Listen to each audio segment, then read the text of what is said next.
কাকু, আপনি প্রচণ্ড ঝড় বৃষ্টির মধ্যে রাস্তার পাশে কাদায় একা বসে কাঁদছেন কেন? চারিদিকের আবহাওয়া খুব খারাপ, একা এভাবে থাকা একদম নিরাপদ নয়। বাবা, আমি হাট থেকে মধুপুর গ্রামের নিজের বাড়িতে ফিরছিলাম, কিন্তু হঠাৎ পা পিছলে এ কাদায় পড়ে ভীষণ চোট পেয়েছি। এখন আমি নিজে একা উঠে দাঁড়াতে পারছি না। আপনি একদম চিন্তা করবেন না, আমি আপনাকে এই বিপদে ফেলে রেখে চলে যাব না। ঝড়টা একটু কমলে আমি আপনাকে কাঁধে তুলে নেব। আপনার বাড়ি এখান থেকে আর কত দূর বলতে পারবেন? আমার বাড়ি ওই তো সামনের মোড় পার হলেই দেখা যাবে বাবা, কিন্তু এই মেঘলা অন্ধকারে আর পেছল কাদায় আমি একা এক পাও হাঁটতে পারবো না। তুমি আমাকে একটু দয়া করে সাহায্য করো। এই দুর্যোগে আপনাকে সাহায্য করা আমার পরম কর্তব্য। আপনি সাবধানে আমার কাঁধটা শক্ত করে ধরুন, আমি আপনাকে নিয়ে যাচ্ছি। চলুন, আস্তে আস্তে পা বাড়িয়ে সামনের দিকে এগিয়ে যাই। তোমার মতো এত দয়ালু এবং পরোপকারী ছেলে আজকালকার দিনে খুব একটা দেখা যায় না। ওপরওয়ালা তোমার মঙ্গল করবেন বাবা। তুমি আজকে বিপদের দিনে দেবদূতের মতো এসে আমার জীবনটা রক্ষা করলে। এসব কথা বলে আমাকে লজ্জিত করবেন না। আমি তো সামান্য একজন সাধারণ জেলে। নদী থেকে মাছ ধরে বাজারে বিক্রি করাই আমার কাজ। ভালো মানুষের পরিচয় তার কাজে প্রকাশ পায়। তোমার ব্যবহারে আমি সত্যি অনেক খুশি হয়েছি। আমার এক মেয়ে আছে, মালা। সে বাড়িতে আমার জন্য নিশ্চয়ই পথ চেয়ে একা বসে আছে। ওই দেখো বাবা আমার বাড়ি। আর সামান্য একটু কষ্ট করলেই পৌঁছে যাব। সাবধানে পা ফেলুন, চারিদিকে রাস্তাঘাট কাদার জন্য খুব পিছল হয়ে আছে। ঘরের ভেতরে গিয়ে জিরিয়ে নেবেন। কি গো, তুমি সকালবেলা কিছু না খেয়ে এভাবে খালি পেটে দোকানে যাচ্ছ কেন? বুঝতে পেরেছি, রবির জন্য চিন্তা করছো। তো তোমার ভাই মনে হয় কোথাও গিয়ে আড্ডা দিচ্ছে, তার জন্য এত চিন্তা করবার দরকার নেই। কাল রাতের ওই ভয়ঙ্কর কালবৈশাখীর ঝড়ে রবি এখনো বাড়ি ফেরেনি, আর তুমি বলছো চিন্তা না করতে? নিজের ভালো মন্দ বোঝার ক্ষমতা তার নিশ্চয়ই আছে। সে হয়তো কোনো বন্ধুর বাড়িতে আশ্রয় নিয়েছে। তুমি শুধু শুধু সকালবেলা না খেয়ে চিন্তা করছো। সে আমার ছোট ভাই। এই দুর্যোগের রাতে সে কোথায় কেমন আছে না জেনে আমি এক গ্রাস অন্ন মুখে তুলতে পারবো না। সংসারে এক পয়সা সাহায্য করে না, সারা দিন শুধু টো করে ঘুরে বেড়ায়, নদী থেকে মাছ ধরে। তার জন্য এত কিসের দরদ? হ্যাঁ, তুমি রবির ব্যাপারে সবসময় এত কড়া কথা বলো কেন? মাছ বিক্রি করে যা পায় তা দিয়ে টুকটাক নিজের খরচ চালায়। সংসারের বড় বড় খরচ তো তোমাকেই একা হাতে সামলাতে হয়। সে কথা কি তুমি ভুলে গেলে? মুদি দোকানের সামান্য আয় আমাদের চারজনের পেট চালানো দিন দিন যে কতটা কঠিন হচ্ছে তা শুধু আমি জানি। আমি দোকান যাওয়ার পথে একবার নদীর পাড়ে গিয়ে খোঁজ নিয়ে আসবো। তুমি ঘরে কাজ করো, আমি এখন আসি। দুপুরের খাবারটা তাড়াতাড়ি সময় মতো খেয়ে নিও, আর তাড়াতাড়ি ফিরে এসে দোকানে বসো।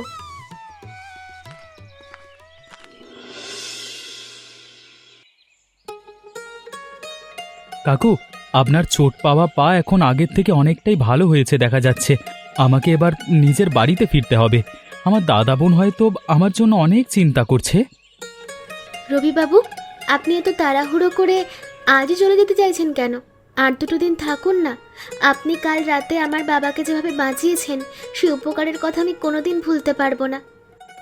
বিপদে পড়া মানুষকে সাহায্য করা তো সবারই উচিত, এভাবে বলার কিছু নেই। আমি জেলে মানুষ, বেশি দিন নিজের ঘর ছেড়ে বাইরে থাকলে আমার জীবিকা বন্ধ হয়ে যাবে। আমি মধুপুর বাজারে যখনই মাছ বিক্রি করতে আসবো তখনই আপনাদের এই বাড়িতে এসে দেখা করে যাব, কথা দিচ্ছি। আপনার এই কথা কিন্তু মনে থাকে যেন রবিবাবু, আমাদের ভুলে যাবেন না। বাবা তো একলা থাকেন, আপনি এলে ওনার গল্প করার একজন ভালো মানুষ পাবেন, মনটাও খুব ভালো থাকবে ওনার। আমি অবশ্যই আসব। আপনাদের ব্যবহার আমার সারা জীবন মনে থাকবে। আজকে তবে আসি, মেঘ কেটে রোদ উঠতে শুরু করেছে, পথ চলতে এখন খুব সুবিধা হবে আমার। ঠিক আছে বাবা রবি, তুমি সাবধানে নিজের ঘরে ফিরে যাও। তোমার মতো সৎ মানুষের সাথে পরিচয় হওয়া ভাগ্যের ব্যাপার। আমি আপনার জন্য কিছু মিষ্টি আর ফল একটা পাত্রে গুছিয়ে রেখেছি, এটা সাথে করে নিয়ে যান। আপনার পরিবারের সবাইকে দিলে খুব খুশি হবে। সুমন, অনেকদিন পর আজকে আকাশটা বেশ পরিষ্কার হয়েছে, কোনো বাতাস আর বৃষ্টির আনাগোনাও নেই। নদীর ধারের এই শান্ত পরিবেশটা আমার মনকে খুব আনন্দ দিচ্ছে। তোমার সাথে বসে থাকতে খুব ভালো লাগছে গো। কুসুম, আমার কিন্তু আবার এই বর্ষার ঝুম বৃষ্টি আর মেঘের ডাক খুব বেশি পছন্দ। বৃষ্টির দিনগুলোতে তোমার কথা আরও বেশি মনে পড়ে। একা একা ঘরের জানালার পাশে বসে তোমার ছবি আঁকি। তুমি তো সবসময় নিজের মনের খেয়ালে টানাটানি উড়ে বেড়াও, আমাদের বিয়ের কথা তো চিন্তাই করো না। শোনো, এখন কিন্তু সন্ধে হয়ে গেছে, আমাদের এবার তাড়াতাড়ি উঠে বাড়ির দিকে রওনা দেওয়া উচিত বলে মনে হচ্ছে। এক্ষুনি চলে যাবে কেন কুসুম? আর একটু সময় করে বসো না আমার পাশে গল্প করার জন্য। নদীর এই কলকল ধ্বনি আর চাঁদের আলো আমাদের এই ভালোবাসার মুহূর্তকে আরো সুন্দর করে তুলেছে।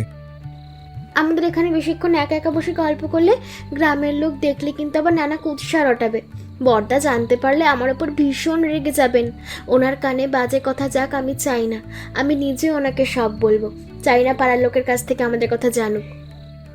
গ্রামের মানুষ তো কত কথাই বলে, তাদের কথায় কান দিলে সুখে থাকা যায় না। আমি তোমাকে মন থেকে ভালোবাসি কুসুম। খুব তাড়াতাড়ি তোমার দাদার কাছে বিয়ের প্রস্তাব নিয়ে যাব। আচ্ছা, তাড়াতাড়ি জানাবো, কিন্তু আমার বৌদিকে নিয়েই তো ভয় হয়। বৌদি সবসময় বড়লোক ঘরের পাত্র খোঁজার কথা বলে। তবে তোমার যা আছে আমি তাতেই সুখে থাকবো। আমার দিদিমার দেওয়া যে সামান্য জমি জমা আছে তাতেই পরিশ্রম করে আমাদের সংসার সুন্দরভাবে চলে যাবে। সৎ পথে থেকে কষ্ট করে বাঁচা অনেক সম্মানের। আমি তোমাকে সারা জীবন খুব সুখে রাখবো। আমি জানি তুমি ভালো ছেলে সুমন, তোমার ভালোবাসার ওপর আমার পূর্ণ বিশ্বাস আছে। কিন্তু আজ আর নয়, অন্ধকার ঘন হচ্ছে। চলো এবার সাবধানে গ্রামের ভেতরের মেঠো পথ দিয়ে বাড়ি যাই।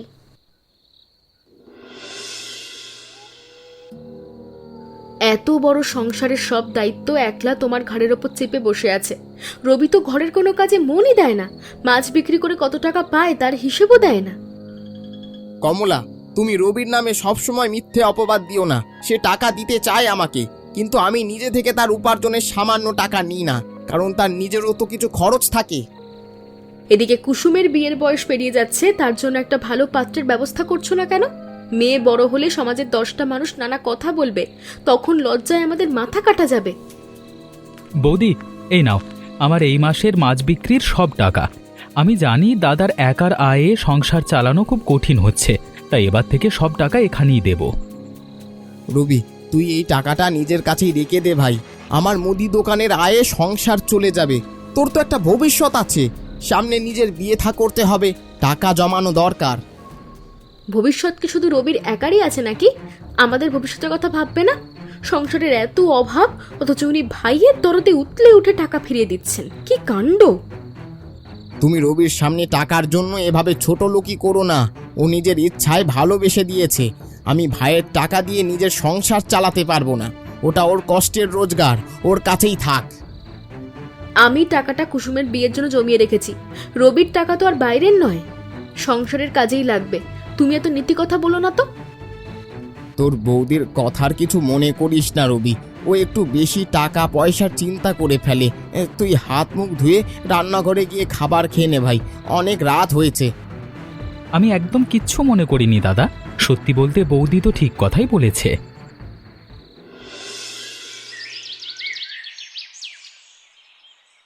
দাদা, আজকে সকাল থেকে তোর মনটা এত খারাপ হয়ে আছে কেন রে?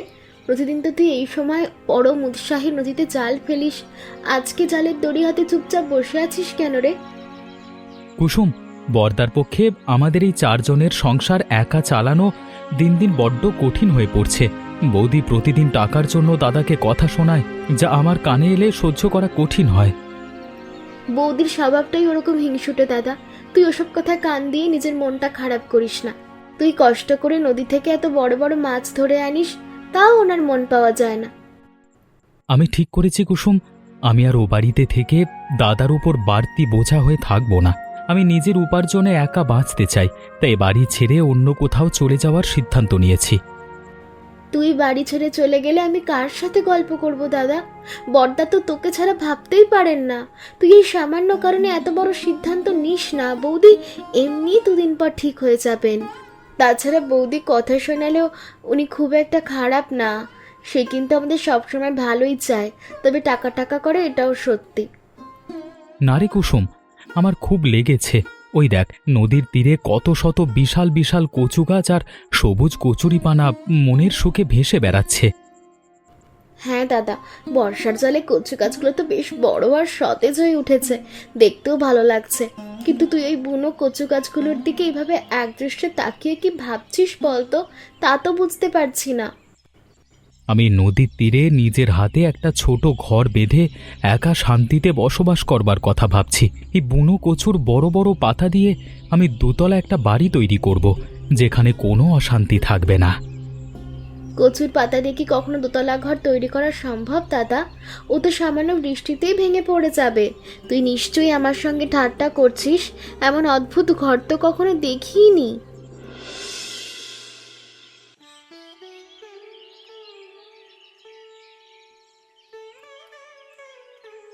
রবির কাণ্ডটা একবার নিজের চোখে দেখো।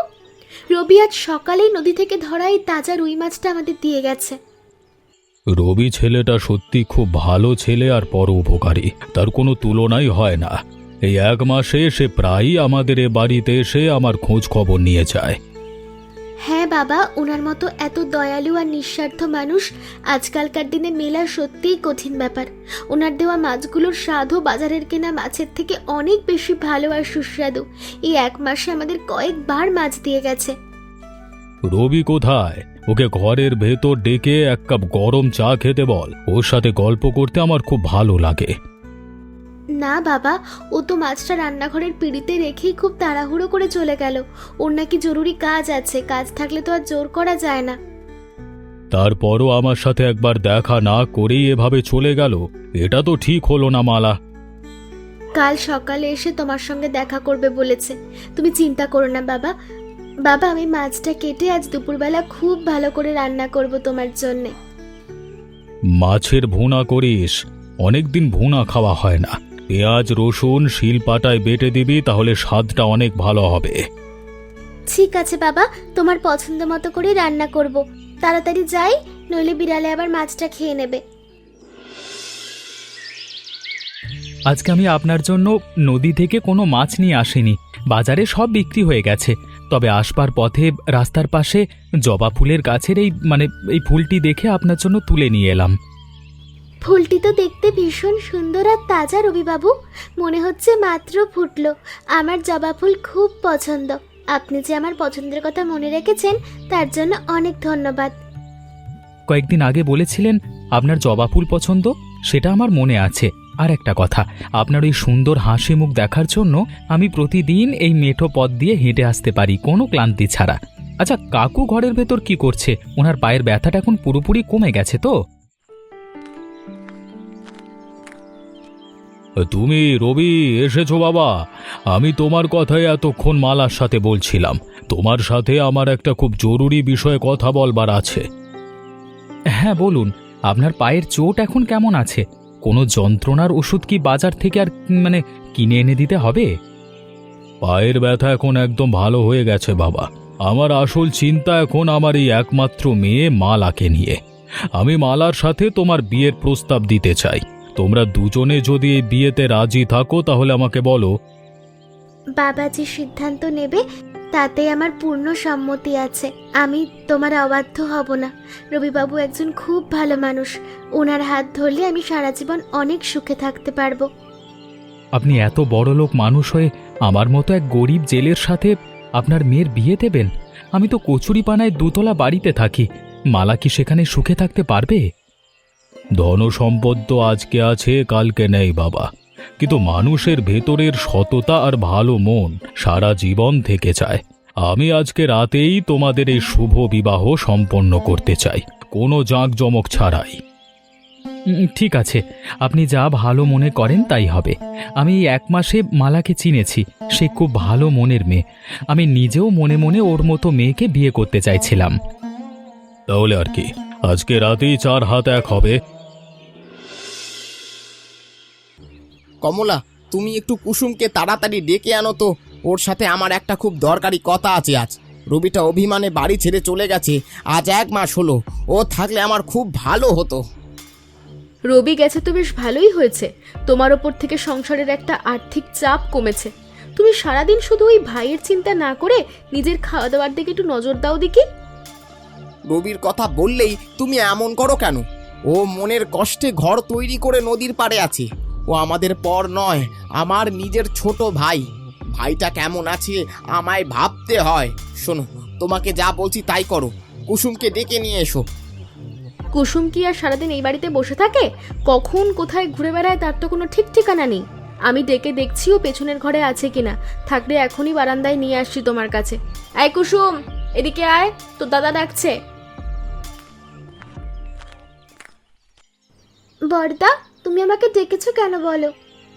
কুসুম, শোন বোন, আমাদের পাশের পাড়ার ধনী সুকুমার বাবু গতকাল নিজে এসে ওনার ছেলের সাথে তোর বিয়ের প্রস্তাব দিয়ে গেছে। ছেলে খুব ভালো ব্যবসা করে, বড়লোক ঘর। তুই কি এই বিয়েতে রাজি আছিস? এত বড়লোক ঘরের পাত্র হাতছাড়া করা তো একদম উচিত হবে না বলে দিলাম। কুসুমের ভাগ্য তো খুব ভালো, এমন সোনার সুযোগ জীবনে বারবার আসে না। তুমি আজই সুকুমারকে ডেকে বিয়ের কথা পাকা করে ফেলো।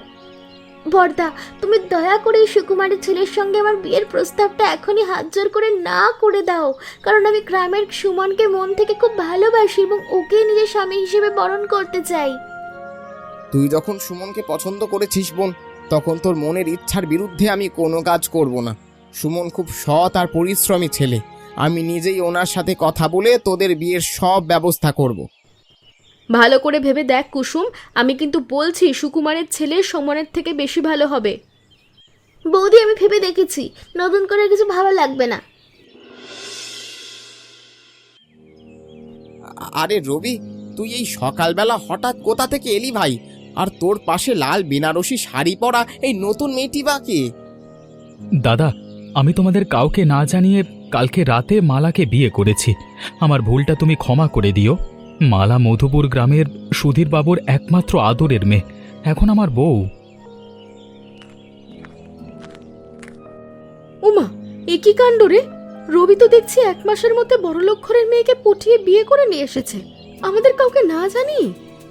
নতুন বৌদি তো দেখতে যেন ঠিক একেবারে লক্ষ্মী প্রতিমার মতো সুন্দর হয়েছে রে বড়দা। আমাদের এই ভাঙা ঘরে আজ কতদিন পর একটা আনন্দের আলো ফুটে উঠলো, আমার খুব খুশি লাগছে। মালা, এই আমার পরিবার। কালকে রাতেই তোমাকে এদের সবার কথা আমি বিস্তারিত বলেছিলাম। উনি আমার বড়দা, আর উনি আমার বড় বৌদি, আর এই আমার একমাত্র আদরের ছোট বোন কুসুম। আপনারা আমাকে ঘরের ছোট বউ হিসেবে আশীর্বাদ করুন, যেন আমি সংসারের সুখ ও শান্তি বজায় রেখে সারা জীবন সবার সেবা করতে পারি। বেঁচে থাকো মা তুমি। সুধীর বাবুর মতো এত বড় মানুষের মেয়ে হয়ে আমাদের এই গরিবের ঘরে এসেছো, এতে আমাদের এই ভাঙা ঘর আজ সত্যি ধন্য হয়ে গেল। বড়লোক ঘরের মেয়ে যখন বউ হয়ে এসেছে, তখন তো আমাদের এই মাটির ঘরে থাকার কষ্ট ওনার সহ্য হবে না। রবি, তুই ওকে নিয়ে এখন কোথায় থাকবি? বৌদি, তুমি একদম চিন্তা করো না। আমি মালাকে আমার নিজের তৈরি নদীর পাড়ের ওই কচু পাতার দোতলা ঘরে নিয়ে যাব।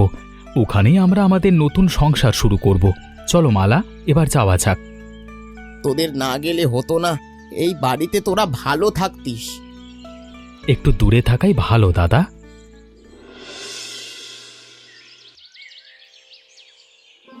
বৌদি, তুমি এত বড়লোক ঘরের মেয়ে হয়ে আমাদের এই নদীর ধারের কচুপাতার দোতলা ঘরে একা একা থাকতে কেমন লাগছে? তোমার কোনো কষ্ট বা অসুবিধে হচ্ছে না তো? কুসুম, আমি আমার মনের সব কথা তোদের বিস্তারিত বলবো, কিন্তু তোরা আগে এই শীতল পাটির ওপর শান্ত হয়ে এসে বস দেখি। তোর ছোট দাদার কাছে গতকাল রাতে আমি একটা আনন্দের খবর শুনলাম। তোমাকে আমাদের ব্যাপারে কি কথা বলেছেন বৌদি? বৌদি, আসলে রবিদাকে আমরা আগে কিছু জানাইনি। কাল সকালে রবিদা যখন নদীতে জাল দিয়ে মাছ ধরছিল, তখন আমরা দুজন ওনার কাছে গিয়ে সব খুলে বলেছিলাম। সুমন, তোমার রবিদা কাল রাতে বাড়ি ফিরে সব কথা আমাকে নিজের মুখে বলেছে। ও তোমাদের ভালোবাসার কথা জেনে খুব খুশি হয়েছে। কাল রাতেই তো চূড়ান্ত ঠিক হলো, সামনের মাসের প্রথম সপ্তাহেই তোমাদের বিয়ে হবে। বৌদি, আমাদের ছোটদা এখন কোথায় গেছেন? দাদাকে তো বাড়ির আশেপাশে কোথাও দেখতেও পাচ্ছি না। তোর দাদা হাটের বড় দোকান থেকে মিষ্টি আনতে গেছে, এখনই ফিরে আসবে। তোরা শোন কুসুম, তোদের এই বিয়েটা কিন্তু আমার এই কচু পাতার দোতলা বাড়ি থেকে ধুমধাম করে হবে। বৌদি, তুমি আমার জন্য এত চিন্তা করছো দেখে আমার খুব খুশি লাগছে, আমার চোখে জল আসছে। তোমার মতো এত ভালো আর দয়ালু একজন মানুষ আমি আমার জীবনে তেমন দেখিনি।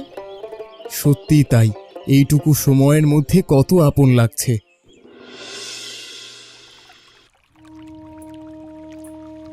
সুমন, তোরা তো আমাকে সব সময় খুব লোভী আর হিংসুটে মানুষ মনে করিস রে ভাই।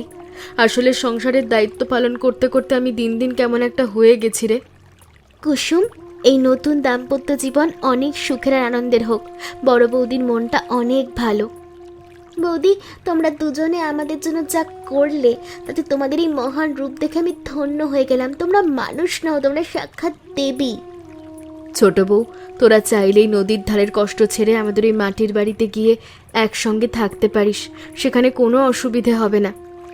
বড় বৌদি, আমি তোমাদের ওই বাড়িতে প্রতিদিন যাব, কিন্তু আমার এই কচুপাতা দোতলা ঘরে থাকতে খুব ভালো লাগে। তোমরাও সময় করে কিন্তু প্রতিদিন নদীর ধারের বাড়িতে ঘুরতে এসো।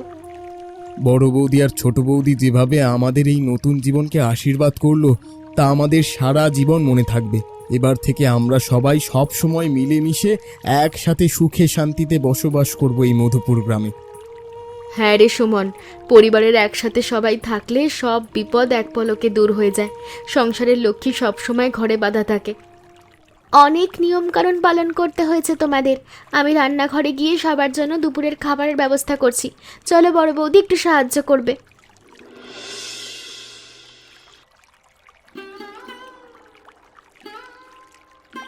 এই গত কয়েকদিনের বিয়ের ব্যস্ততার জন্য তোমার সাথে আমি মন খুলে ঠিকমতো কথাই বলতে পারিনি। তুমি এত ধনী পরিবারের আদরের মেয়ে, আমার এই ঘরে তোমার কোনো কষ্ট বা অসুবিধা হচ্ছে না তো? তুমি ওসব চিন্তা একদম করো না তো। এই কচুপাতা দোতলা ঘরে এখন আমার জীবনের সব থেকে বড় সুখের জায়গা। টাকা পয়সার ধন সম্পদ দিয়ে মানুষের মনের আসল সুখ কখনো মাপ করা যায় না, এটা মনে রেখো। তবে সুখের মাঝে তোমাকে আমার একটা জরুরি কাজ করে দিতে হবে, যা আমার বৃদ্ধ বাবার মনের শান্তি ফিরিয়ে আনবে। বিক্রমপুর গ্রামে আমার এক বৃদ্ধা বিধবা পিসি একলা থাকেন। ওনার দেখাশোনা করার মতো কেউ নেই সেখানে। তোমার পিসির কথা আমি কাকুর মুখেও একদিন শুনেছিলাম, কিন্তু ওনার ব্যাপারে এখন হঠাৎ কি করতে হবে বলো? পিসিকে ওই বিক্রমপুর গ্রাম থেকে আমাদের এই মধুপুর গ্রামে বাবার পাকা বাড়িতে নিয়ে আসতে হবে।